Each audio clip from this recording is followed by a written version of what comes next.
Hello, everybody. This is Dan Libenson, and we are here for episode 4 of the show that we call Stone News, here with Yehonatan Shadmi. So, Yehonatan, welcome back. It's great to see you. Dan, thank you. It's great to see you too, Dan.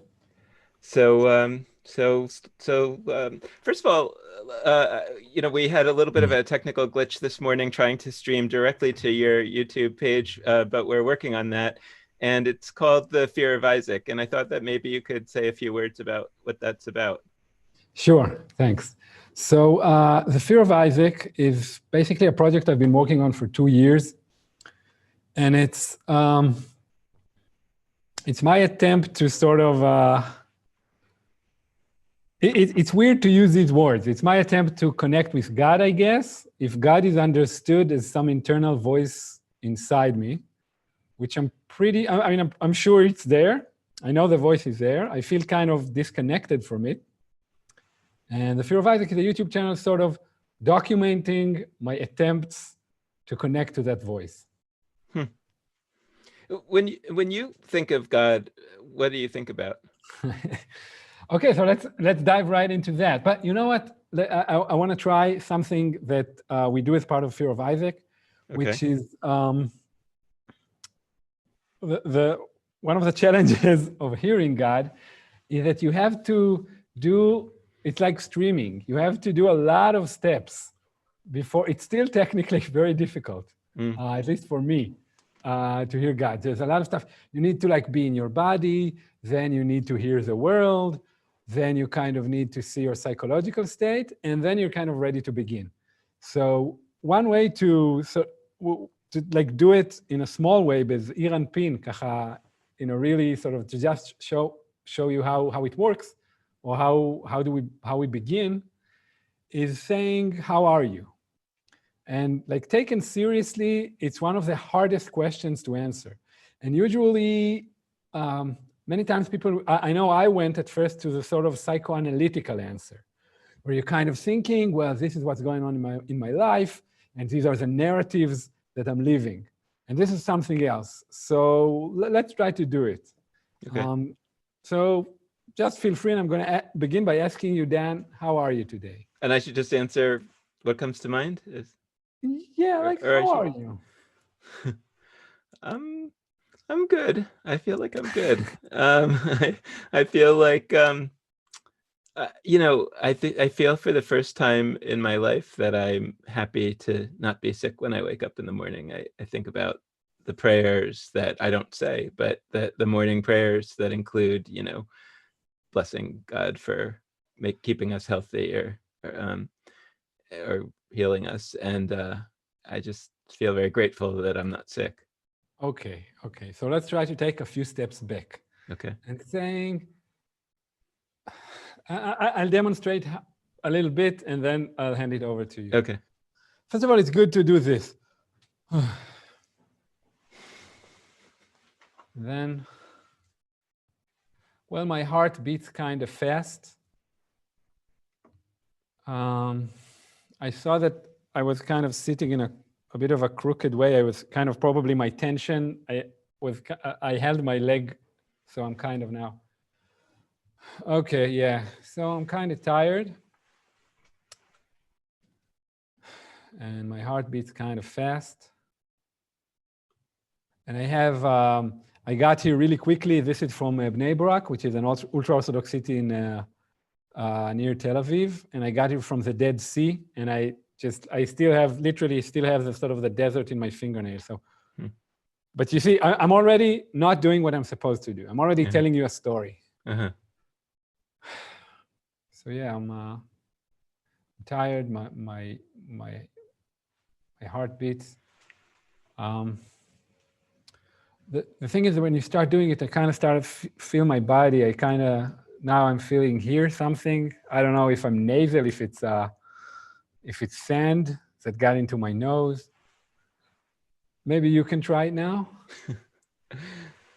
The problem is that when I hear you do it, I think like the desk is too high on my standing desk here, and like I'm sure that my arms aren't at the right level, but I don't know. I don't know where it's supposed to be. And so my hands hurt. That's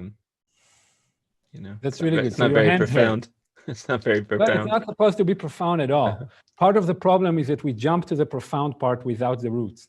So your arms hurts. That's good. That's information. Yeah. What else? I was racing to get here. It's night for you. It's afternoon for you. It's morning for me. So even though I'm trying to wake up early, I feel like I'm racing in the morning and then just getting here at the last minute. So maybe you're out of breath a little bit. You're more stressed. More like stressed. Like coming off the stress, because now we're together. We're here. We had a technical problem. We didn't solve it, but we said it's okay. We'll solve it next week. That's good. I feel a little guilty because I didn't tell you that we switched our way of doing it in time and realized that meant that we should adjust something. So okay, so it's good. You're describing the processes. Now this is something very basic that we just did. But especially if you do it on a regular basis, I don't know, I already feel more natural and like a little less defended, maybe a little less running to the intellect. So rushing to the usual tools.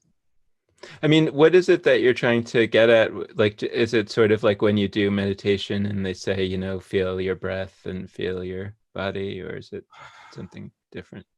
Well, at least for me, I don't know. I mean, I can see the connection to meditation, but for me, I don't know how to do that. I think some people they occupy their body. I don't occupy my body very well. And according to many spiritual traditions, the body is sort of the portal. What the body does is that it keeps you true. It keeps you real. And it prevents you, or makes it difficult, makes it more difficult to go here. And again, I get back and I hear I think my heart is beating too fast. I don't know if it's really beating too fast, but that's how I feel. It grounds you. And the way I see the Jewish world is that the stuff that we're best at is the crown of the tree, the top of the tree. The theoretics, the ideas, we love to riff off that. We love to sort of work on that level. Right. And we're not as good, but we're kind of good at the roots level. The roots, which is a tradition, which is where you came from, which is even like psychoanalytically your childhood and all that. Where we're lacking is the ground, is the earth, is the trunk, the middle of the tree.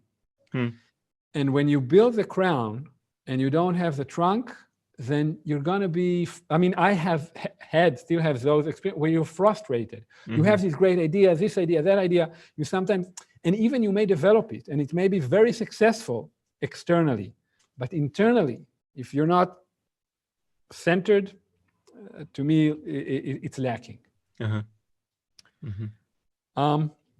So that's like, how are you part? Yeah. So Stone News is a show basically about the news, about current affairs, which is almost all Corona right now. Yeah. And one thing that we wanted to talk about was conspiracy theories. There are many, we are living, I think, in a time of a lot of conspiracy theories. At least for me, it feels like it's really, it used to be this niche thing in the world where some third world countries had that. And now it's very central in the US, it would seem. It's very central in the West. It's becoming more and more central in Israel. And for example, we talked about there's a conspiracy theory that says it's 5G towers, which are towers which are supposed to give you better cellular reception, more streaming data. So there's a conspiracy theory that says that these towers somehow affect your breath and cause COVID-19, cause corona. Which is, it may sound preposterous, but people believe in that. People believe in that to the extent that they're burning down towers, including in the US, I think, they're burning down 5G towers. And if you look at the amount of online chatter about that conspiracy theory, it's huge. And also, supposedly, Russia is pushing that theory as part of their whole pushing conspiracy theories on the West, saying. I feel like if that's true, then I at least should get a 5G cell phone so I could at least benefit from it. Yeah, because we don't have that yet. Nobody has that yet. Yeah, I mean, and yet we're already getting a global pandemic. Right. That's technology for you. But I think there's a deep connection here to our. It's going to sound a little bit bombastic. I'm going to try to be careful and stay connected to my body. But there's a deep connection to the sort of Jewish storytelling that we need to do, and I think even the Jewish future. And when I look at a conspiracy theories, and I'll admit now, I love conspiracy theories. I mean, they're always sort of very far from me politically, but I love the sort of mindset behind them. And I would also add that I'm kind of a student of their effectiveness, because they've in recent years, like we said, they became more and more effective. So one thing that's great about conspiracy theories and some of the more sophisticated people that kind of distribute these kind of conspiracy theories is that they're not so committed to the truth. I think we have a problem in our times where we're really committed to telling a true story, even sort of not just publicly, but amongst ourselves. And that's the worst part, internally. And where you're not so committed to the truth, I just heard like a conspiracy podcast, and he said, well, if it's wrong, it's wrong. And you can say, that's not responsible, and it is not unresponsible. But even before we make something public, if we could, like, between ourselves, just come up with stories, because it's a great story. It's as far as science fiction goes, that's as good as a Hollywood movie. That's as good as any movie. It's a saying, and they have all these very intricate explanations of the technology, which are completely bogus, and it's beautiful. There's something beautiful about that, and also very freeing, I think. Well, the first thing that what you're saying makes me think about is whether in a way, you could think of like the Jewish canon as conspiracy theories, meaning the Torah, the Tanakh, at least the Bible, because, for example, some of the most famous elements of Judaism include, right, that the temple was destroyed by, and the reason why the temple, I'm talking about like the first temple, was destroyed was because there was a struggle for supremacy between Egypt and Assyria, and Israel got caught in the middle. And then there were some terrible strategic decisions that were made. There was actually a really interesting book that came out last year. I mean, I haven't read the whole thing, but it was very interesting that it exists, which is called I think it's called The Jewish March of Folly. It's based on Barbara Tuchman's book, The March of Folly, which is just about all these terrible strategic decisions throughout history and like where leaders have failed us. And like this was the version of where like Jewish leaders in history have failed us. And the king at that time, Josiah, is actually the hero of the Bible. And so they kind of had to make it so that he wasn't a bumbling idiot who made a terrible strategic decision that got his country destroyed, and actually, sorry, it was the Babylonians, not the Assyrians at that time. It was the Assyrians in the earlier destruction of the northern kingdom, but the temple was the first temple was the Babylonians, and Josiah made this terrible bungle, and so then they had to kind of come up with an alternative explanation of why the country was destroyed, and they said, it's because it turns out that God has this whole perspective that if we sin, then he punishes us and the land expels us if we don't take care of the land, and it's really kind of, I think it's analogous to what you're calling, what we talk about as a conspiracy theory, because it's not the real reason. I mean, I don't believe it is. And I don't know that they believed that it was, but the people obviously bought it. And in a way it worked out, because it created a whole way of existing in diaspora, because they could say, well, okay, we don't have our land, we don't have our temple anymore, but it's because of us. So if we can repent, if we can build this religion where we do better, then maybe we'll be able to come back. And then when they did come back, which again had nothing to do with repenting, it had to do with a new, with more machinations of the world, where the Persians took over and had a different policy. but then they kind of said, oh, hey, look, it worked, and that sort of gave rise to everything we know today as Judaism. Okay, so you gave one example. I would argue that sort of huge chunks of the Torah are those kinds of examples, because the Torah is a very down-to-earth document. It's a political document. It's saying this happened to that tribe, and that tribe got happened to that tribe. Only it seems like there's an added layer, right? There's another layer. It's not that they don't describe the political reality. Usually they do, or it's very easy to infer. But there's also another layer, like an enchanted layer, the God layer, or the mystic, whatever you want to call it. And part of the project of Fear of Isaac is to demystify mysticism. And you brought one example, and it's not just the Torah, the Talmud. Like I saw you and B'nai Leapa discuss the beautiful, I think it's a midrash, that one of the rabbis, one of the classical rabbis, comes and says that Israel received the mitzvot, the commandments at Mount Sinai, and God kind of held the mountain above their heads, right? Right. And this is by a very brilliant person. So say, did they really believe it? Did that person, that rabbi who wrote that midrash, did he really believe that God held the mountain above the heads of the Israelites? So I would argue that believing in faith is not the right sort of structure here. Right. And because it seems that they were able to hold these two things together. They were a lot about realpolitik and sort of, okay, how to survive in the world. But at the same time, it's like they had another track in their mind that enabled to come up with this thing. Now, I experienced this like firsthand, that when you let your mind go, those stories come up by themselves.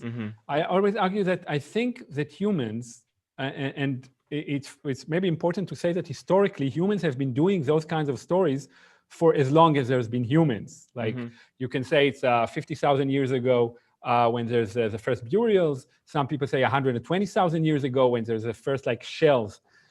There's all kinds of theories when we began to imagine or to think in symbolic terms. But practically, when you let your mind go, those kind of thoughts will come to you if you're not so committed to the truth. Right. If you're not, so I can't think that because that's wrong. And I would also argue that we don't really know what's right and wrong. But so conspiracy theories, you want to be not committed to the truth. You want to be able to make mistakes. You want to be able to say, well, I thought that God, and that happens in the Talmud also, I thought that God held Mount Sinai above the Israelites, but actually, I don't know, it was a bunch of birds that came down.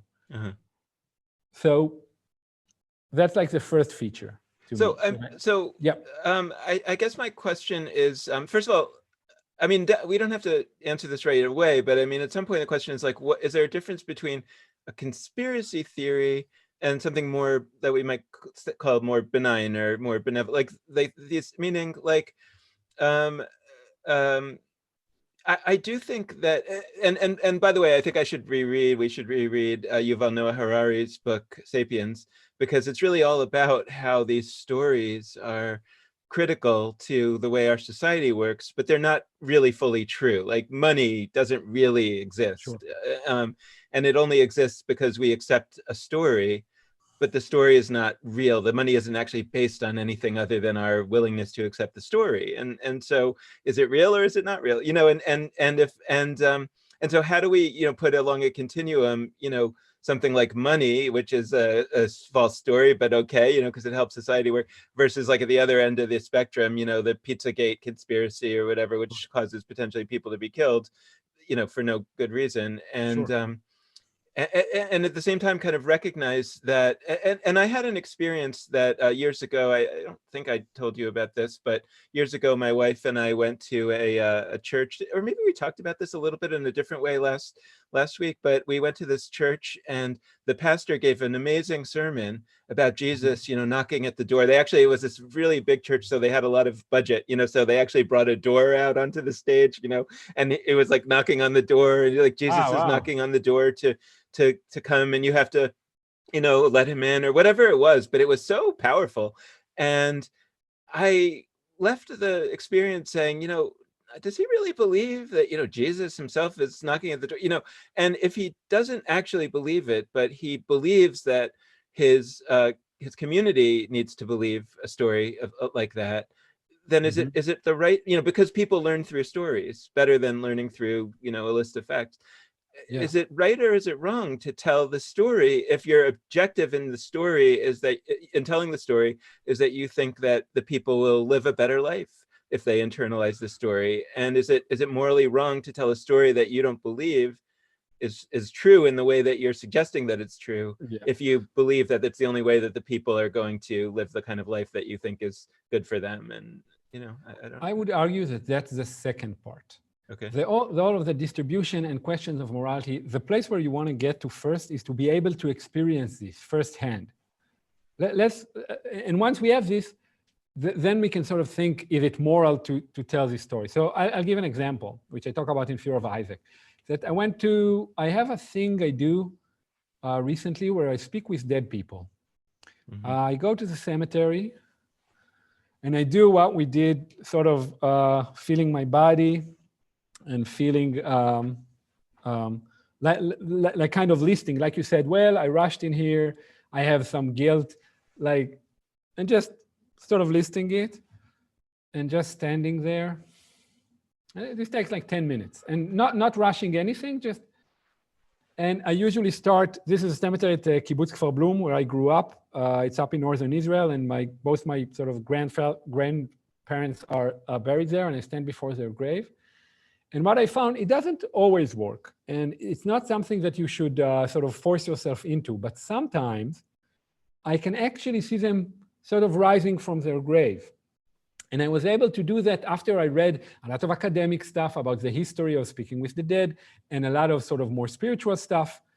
And then when it happened, like my first thought was, okay, my mind is playing tricks, or I wasn't threatened in any way. And it took me, again, 2 years of work to get to that point. I wasn't questioning if it's true or not. Like if you held a gun to my head, I would probably say, no, of course it's in my imagination. Mm-hmm. But it wasn't relevant. I was on this adventure.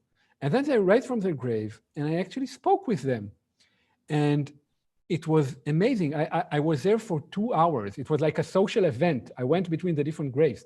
And the best thing about it was that I didn't know what they're going to say. Like the best metaphor for it is a dream. You don't know what's going to happen in a dream. Mm-hmm. A dream also comes from internally, right? Mm-hmm. And it felt very valuable to me. It's all I'm saying. I was, by the way, like as you were describing that, I was thinking of dreams because sometimes my wife wakes up in the morning and she dreamed something that I did, and she's mad at me about it, and I'm saying, but I didn't actually do that. That was just a dream, and she's like, yeah, but it felt so real, I think there's something there. Uh-huh. I think there's something there. And we live, and again, there's already academic literature about it. We live in a disenchanted world. And enchantment, it's I don't even want to say that it's useful. It's just fun. And it feels really real. Again, if you would sort of pin me to it, I don't know if I would say that it's real, but it feels very real. It feels like it's a very internal voice, but also very alien. Not me. Definitely not me. Because we have this voice in our head, right? This voice, this boring voice of our internal monologue. And this was something completely different. So to get back to conspiracy theories, just to have that frame of mind, I think it's useful. And I think, we're among friends. We know the dangers of sort of pushing this story in certain directions. And it's good that we remember it. But let's not let it block us from actually experiencing it. And that's sort of the free mind part. The second part that is great about conspiracies, and to me is missing from, speaking of Sapiens, I'm not a huge fan of it, but that conspiracy theories let you tell huge stories, global stories, cosmic stories. And not just that, they let you tell stories about the most fundamental sort of pieces of human life, including the bad ones, maybe especially like violence and murder, and also a love or sort of connections between the elites that are so overpowering that they're sort of running the world. And that's another thing that I think is missing from our stories in the Jewish world, especially in the progressive Jewish world. This global cosmic story that you can play around with. Uh-huh. So, I mean, one other reflection is that I have been, for many years now, I've been sketching out this novel that I have in mind to write. I'm not sure that I'll ever write it. I mean, I struggle enough with writing nonfiction that I don't know like how I'm going to write fiction. I kind of wish I could like give my story to somebody else and they would write it, but it's a story about the early foundations of rabbinic Judaism, and it very much connects to our time. And the hero of the story is Hillel the Elder, who's one of the early founders of rabbinic Judaism. And I have this whole backstory for who he was, and this whole story about how he decided to be, to sort of be the founder of a new kind of Judaism and everything. And I'd been sketching it out, and I have a friendship with an Israeli novelist named Yochi Brandes, who I've translated her work, and so she writes similar kind of historical fiction, about these times. And I said to her, what's weird is that I really feel in a deep way that this is how it actually happened. Like I'm pretty sure that my story is true. She said, that's how it always is. It's like when you write this, you start to believe that this is really, and you kind of have to believe that, I think she said, or at least maybe this is my interpretation, like in order to really write the story in a convincing way, in some way you do have to believe that it's true. And yet on another level, like, it's not true, or that if it's true, it's pure accident that you figured it out sort of based on some mind, and I like the accident, yeah. Yeah, so I guess my question though is like, particularly when we think, I mean, you're framing it in the realm of conspiracy theories, which almost by definition, we talk about like they're dangerous in the sense that they're either planted by the Russians or they are, some kind of very, very irresponsible, right wing, or maybe also left wing, but I think of it as like right wing people that are just making this stuff up, and that there's real harm that potentially can come from them. And there's real harm that came from even what some people think of as like more benign conspiracy theories, like the Bible. A lot of harm came to people from it. And how do you think about that? While you're enjoying, while you're trying to take a positive idea about it, but they're also dangerous. Sure. I mean, I want to say it in the right, like, doing significant things in the world is dangerous. Like whatever the next phase of Judaism will be, at least I'm 100% positive that it will have some offshoots that we will not like. If you look at every historical change. And like when you spoke about the novel, okay, so this is exactly the I would like to be able to read that novel. First, I would like to be able to read that novel. That would be great. Sorry, say that again. I didn't hear. Is it like forthcoming? Like how far along are you? Very far along. I mean, part of it is, no, I mean, very far away, not very far along. It's like, I could tell you the whole story, but I don't know that but meaning like I could write it I could write it in a 10-page synopsis, but how do you write the other 290 pages, And so there's an author that I seem to quote in every one of our conversations. Borges has said that it's a great folly. How do you say it? Folly.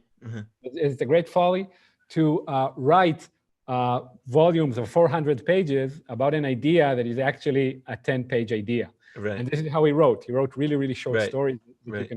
But anyway, the problem with novels, the problem with modern literature is that it's boxed in. I would really like to be able to read your novel and just not say, well, this is how it happened, but rather not be so consumed by that question.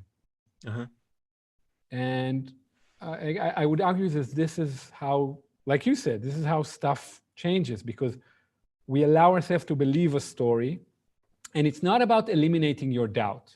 If your doubt rises again and again, that's okay, and you want to give it a place. It's about, to an extent, being playful. I think being playful. Yeah, yeah, um, yeah. I'm trying to think. I'm just trying to sort out in my head, sort of. Well, because I want to go back. I thought you were going in a different direction, but you said like even the next form of Judaism, which I'm so excited about, there's going to be bad offshoots, and like of course there will be, and now I'm feeling guilty again, because if I'm successful, but Okay. We're not but a single guilty. Okay. but more I think relevantly is that my worry, and it's been a worry for a long time, is that that social movements, to be successful, do need to have stories, do need to have mythology attached to them. And how do you, but we do live in a time of truth and fact, especially those of us who are very educated. It's like you internalize this idea that you have to tell the truth. You have to you shouldn't just make up stories, and even if they're kind of homiletic stories that are meant to help people, you shouldn't do that. That's, even a rabbi's preaching should kind of make it clear that they're riffing, but it's not really that they want you to, there was actually a big controversy that a famous rabbi in America named Evan named Wolpe, Rabbi Wolpe, David Wolpe. So he's a conservative rabbi, so in principle he's supposed to be kind of a believer, and he said to his congregation or something that he didn't believe that the Exodus really happened, and it was like a terrible explosion of controversy, and and you're like, yeah, but they all don't believe that, but anyway, so I struggle with this question of how can we make up, first of all, can we make up new stories and new myth? Because in a way, everybody's skeptical in our time, and like, are they real? And the other question is, should we? Because, it's not true. It may be true with a capital T, but it's I don't know. Like, it feels like people who make up stories and sell them as if they're true. We think of them as like snake oil salesmen. We think of them as doing something smarmy, whereas a leader for our time should be more truthful. And yet the problem is, and this goes back to my church experience, was that I think that if that pastor had just sort of stood up there and said, let me explain to you how is a good way to live. And we have this story, I don't know if it's true or not, we have the story of Jesus from 2,000 years ago, and whether the story is true or not, this character in the story conducted his life in these admirable ways, and if we look at that, we can sort of see how they were admirable, and so you should also live in an admirable fashion like this. It's not as powerful as like Jesus is knocking at the door and you have to let him in, right? Yeah. So I think we're kind of thinking about it in an instrumental way. Like you said, is this okay morally, and is this useful? And I want to suggest to go back to the personal. To go back, certainly there's nothing wrong with you seeing, my daughter was eating pasta today on the beach, on the Dead Sea. And she said, bite. She said, house, home, because there was a bit of pasta that looks like a home. Like our house. It looked like our house. And it really did look like our house. And certainly there's nothing wrong with that, right? And I think we can credit thousands and thousands of years of human history that I think it did cross their mind, even before secularization, even before the last hundreds of years. I think it did cross their mind when one of the prophets came and said, look, I saw God, and he, he told me X, and he was in the form of a bird. Mm-hmm. I'm sure people said, well, okay. The way forward in that regard, I think, is not necessarily to say this is true or this is useful, but to sort of try to experience it and then see what we're doing with it. Again, it would be easy for me to construct it in the forms of this is creativity, this is how imagination works, and then let's think about 9 rules for an imaginative life. But I think that's also sort of a limiting box, because I think this is a whole part, and we started with what is the voice of God, Like after I experienced the dead people thing, it became clear to me, and again, this may be wrong, but so this is the voice that they heard. This is the voice that they heard. It's an internal voice. And it's again, it sounds 100% alien to me, in the same way that your wife, when she dreams, she doesn't think, well, that's my mind. And it was very real. And then afterward, I read the Torah and I read Abraham, and he's just talking with that voice. He's speaking with that voice. And of course, he had obviously, a huge capability to hear that voice. But I think we don't have to be so afraid right now of the results. We can experience with it a little bit. Experiment. It's less the results and more just some sense of the ethics of it, and which obviously has something to do with results, but I struggle with it. I think that what I do, comfortably and naturally, other people struggle with it and I don't, which is to take really seriously the old stories, as myth, but as myth with a capital T, truth. I think it's just harder to write new ones today. I don't think we should try. I don't think it's productive to try. I think because it's like we're skipping a stage. Someone experienced that as a sort of truth. And while we could be cunning about it and we could sort of, well, it would work, I think that would miss the mark. I think that we want to experience, and I just, the things that I want to emphasize, and I don't know if I'm sort of being clear about that, how mundane and everyday is the experience of speaking with the dead. And I had other experiences of turning into a frog for 2 minutes.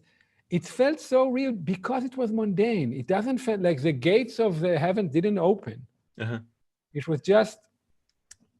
was as real as the internal monologue of, well, I'm guilty and I'm late and why am I not working out? It was as if it was just another voice.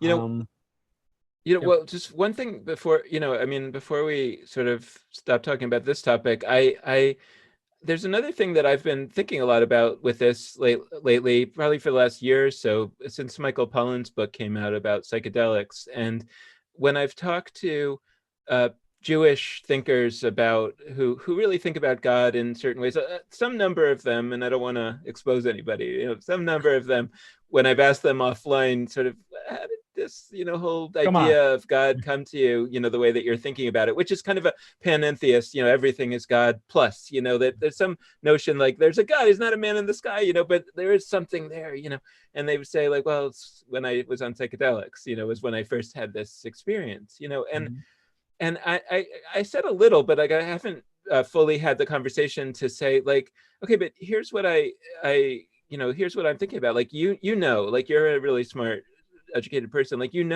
that when you took those psychedelics, there was an alteration in your brain chemistry, which is, we can scientifically know what was happening. And that's what gave you these visions.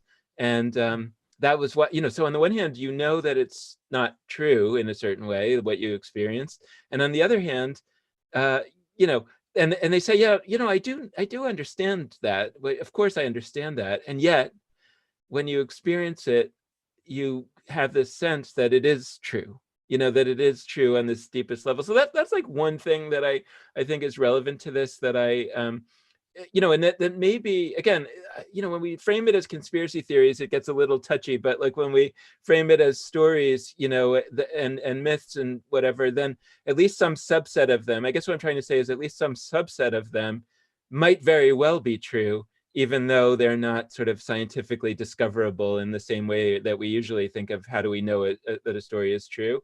And the other sort of related thought was that, there's this famous Hasidic story, I think, where this rabbi would go around with 2 notes in his pocket, one that said, the world was created for me, and the other one that I'm nothing but dust and ashes. And I have a good joke about that though too. But that when I thought about it, even like then you can think about that from a scientific perspective and say, well, if we believe that the Big Bang, then in some ways we're all stardust, and stardust is both dust and ashes. It's just dust, but yet it's also the stuff of the universe, right? I mean, so it's true that in being only dust and ashes, you're actually the center of the universe. You know, like there's something to it on a deep level. It's not just a nice poetic interpretation. Like there's something deep that is true that can sort of only be arrived at through the path of story. And if you close off the path of story to yourself in a serious way, then you're actually closing off the path to truth.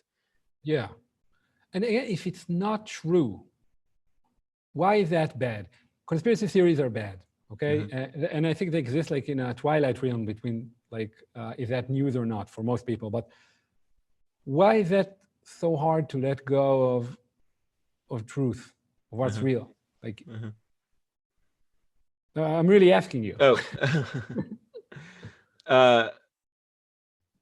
say it. Ask it again. Why is it hard to? Why? So let's say it's not true. Let's say it's all make believe. It's all in our mind. I would argue that everything is in our mind, but let's say it's all in our mind. What's the harm? Well, first of all, there can be harm, but if assuming that there wasn't a physical harm that came in this conversation, like if I would take, I have here like a reproduction of, well, I don't want to get to the whole story, but specific Aboriginal groups in Australia have something, they have these kind of soul stones. They have a name in their language that I just can't pronounce. And this was done by my niece as a sort of recreation, according to a picture from an academic study that I sent to her. This is the stone. So you could say, well, this is a dumb painting. And I mean, I don't want to sound insensitive. I obviously adore this thing. I want to show it again. Yeah. This thing here, if you're relaxed, if like, well, if you're doing, it'll start working on your mind. It'll do stuff. And then, okay, so you can say that stuff is imaginative. Okay. Everybody did it throughout history.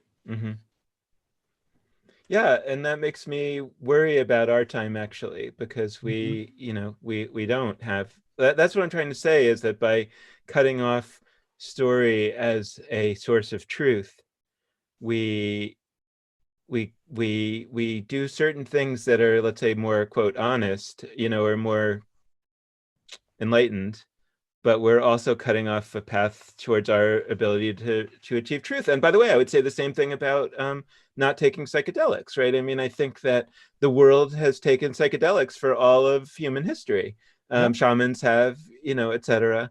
And when, you know, in the 60s, because Timothy Leary went a little crazy about it. I mean, this is, I got from Michael Pollan's book, so I don't really know a lot, you know, but that Timothy Leary like kind of went too far and caused a reaction by the government to ban psychedelics, and in a way it cut off a source of truth in the world, and that's not good. And so, you know, now there's a return to psychedelics, not only by people that are working off the grid, but in all kinds of academic studies and all kinds of government relaxing of laws. And I think it's very interesting because you know, I think a lot of people aren't looking at it in such a deep way, and it's more like they just want to enjoy them. But I think that there's something, and I don't, and the problem that I struggle with is that I don't know, and maybe you would say, you know, don't overthink it, you know, but I don't know the responsible middle ground that says,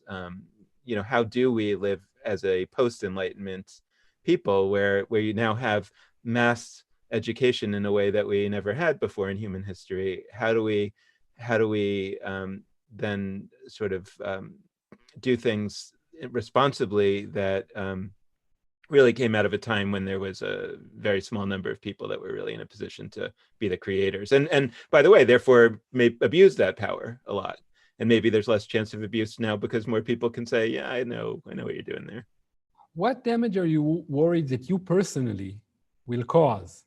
Like, I'm wondering, like, what kind of story or narrative do you have in your mind? Let's no, I don't think I'm worried about the damage that I would cause. I'm worried about the ethics of it, in the sense that Well, no, I mean, like, I think that for me, it's for me telling a story that I don't believe is factual is difficult, not only ethically, but also it's just hard for me to keep a straight face. Like I No, just, I don't want you to lie. It's very different from lying. uh-huh. I think it's very different from lying. I'm saying that, like, was the Zionist dream true? Hmm. Probably not so much. There was a lot of lies there. Uh-huh. Was the civil rights dream true? No, there was a lot of lies there. And just to, we're arcing towards the close, as you're fond of saying. Alex Uh, says that. I don't say that. that's right. That's right. In your podcast. Yeah. Let's remember that this whole thing is kind of new. Rationality, or not in the Greek way, which is pretty old, but use the word enlightenment. It seems Uh-huh. enlightenment, and to me, that's like an overcorrection that Yeah, we have. I agree. And if we will sort of relax our borders and our boundaries, I think you agree that stuff will happen. You're kind of worried what kind of stuff, but stuff will happen. Yeah, I'm worried just how do we find a happy medium between being responsible in all kinds of ways that since the past, like I do want to emphasize that like I don't think the past was some great time where where I think there was a lot of abuse by a small educated elite that told stories to the people in order to control them. I mean, that's a sort of Marxist It's not the analysis. story of the modern times, I think. Right, right. And so but the question is, let's say at least in a kind of Western educated society like the United States or Israel or wherever, there's still a large number of people that are I mean, I would say are able to be taken advantage of by somebody good at telling a story. I mean, I think we see that a lot in a lot of the election of certain kinds of nationalist leaders that are, in my view, not telling Not the truth. naming names, yeah. Yeah, not naming names because we're a nonprofit organization here. But You think it's a danger that the progressive Jewish world, that extent, like for me, that kind of, I'm thinking of it of juice or wetness is missing from the progressive Jewish world. And we're so far away from the danger of a prophet yeah, eating a mushroom and seeing yeah, God and then leading everyone to the Holy Land or yeah. whatever. No, I agree. I mean, I want to say that I fundamentally agree. Like, I wish that there was more of that happening in a good way. I'm just trying to tease out what is that good way look like. And my question is more like whether people can actually bring themselves to do it. So like I'll say, I mean, I think that I kind of am doing it in the sense that I've been very assertive lately since the coronavirus started that we have to mine the stories of the Torah and the Talmud. And I've been saying that I believe that those stories were written in such a way as in an intentional effort to send us a message through the ages about how we should deal with a time like this. I don't really know that, right? But when I read the stories, when I think about them, I feel it's true, and I so and and I've been saying it that it's true. I mean, I do believe it. But I also, as a rational person, I sort of know that I can't know. I haven't done a scientific study. Probably some academic will tell me, no, that's not the reason at all. They were written for some geopolitical something or other, But Both of those things are true, yeah. right. But on the other hand, but maybe it was a genius poet that snuck in these ideas through that means. I don't know. But yet I do feel really strongly that our mythology is somewhere we should be mining. By the way, I would also say that like one of my critiques of the Israeli left, for example, is that they have not made the claims against the right in a language of Jewish storytelling. Meaning that they've used the language of Western human rights, which is a very wonderful language, and I'm all in favor, but it's actually not powerful when you're dealing with somebody who doesn't care about that story. But when you're dealing with the right, the religious right, let's say, who cares only about the Jewish story, then make your claim in the Jewish story. And you can make that claim. But I think that a lot of those people feel like, oh, it's not honest. I'm secular. I don't really know. It's like, right, I shouldn't do that. I should be honest. I should say it in the way that I understand. I should, and I think that's a terrible mistake. So I'm not against it. I just think it's like I'm trying to say that I think that part of why it doesn't happen is because particularly a lot of leftists in my experience, feel this like moral qualms and these like kind of like I can't say that, I don't really believe that. So I love everything that you said except the last part. I don't want them to speak that language. I want them to feel that language. I want them not to feel, experience that language. And then these questions will be answered. So it's not a marketing challenge. Yes. Can we do what you're doing? Can we? And I would just sort of challenge the verb mine. Let's not mine those stories. Let's immerse ourselves in them and see what happens. I think that's a great point to end the broadcast. Okay.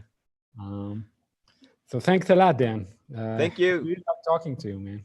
Thank you, Yehonatan. I really love this too, and it's a great great way for me to like arc my week to a close, to have this conversation and sort of reflect. So thank you, and thanks everybody for being.